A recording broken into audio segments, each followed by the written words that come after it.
उस्ताद बुखारी चयो त टुटल शीशो दिल जो बनाए न सघबो, भगल डार वण जो लगाए न सघबो। इहो उस्ताद मशहूर आहे, कॾहिं बि वयल वक्त वापस वराए न सघबो। सो बिल्कुल वयल वक्त वापस त कोन थो वञे, पर अॼु असांजे पिरी प्यारे दोस्त NB खोसो जेको 1968 में खेरपुर में जन्म वठे थो, ऐं असांजो अमान अल्लाह चांडियो साहब थर में जन्म वठे थो।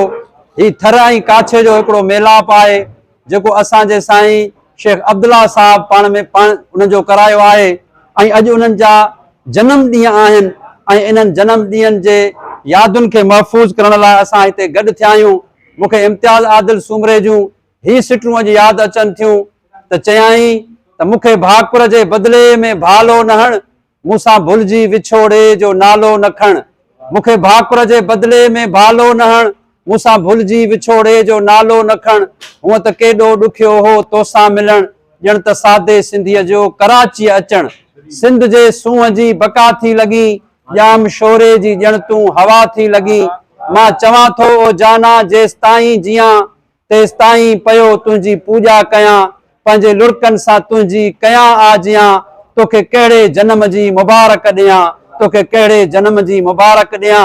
सो असां अॼु साईं NB खोसो ऐं साईं अमान अल्लाह चांडे खे उनजे जन्म ॾींहं ते साईं मुबारक ॾियूं था। ऐं हिकिड़ी तमामु हिकु पुरवकार तकरीब आहे जंहिंमें साईं रफ़ीक ईसानी साहब, साईं खलील खोसे जहिड़ो असांजो शाइर, असांजो सरवर सखीराणी, असांजी इंतखाब ऐं असांजो नायाब असांजो सुलेमान सियाल साहब, ऐं इहे सभु असां गॾु आहियूं। ऐं ही हिकिड़ो बहितरीन मंज़र आहे, ऐं ही यादूं असां महफ़ूज़ करे रहिया आहियूं।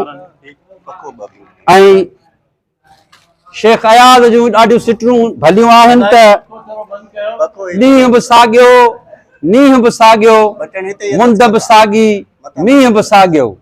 कंहिंजा कंहिंजा सूर सारींदे, कैसी गुज़रीअ में घारींदे।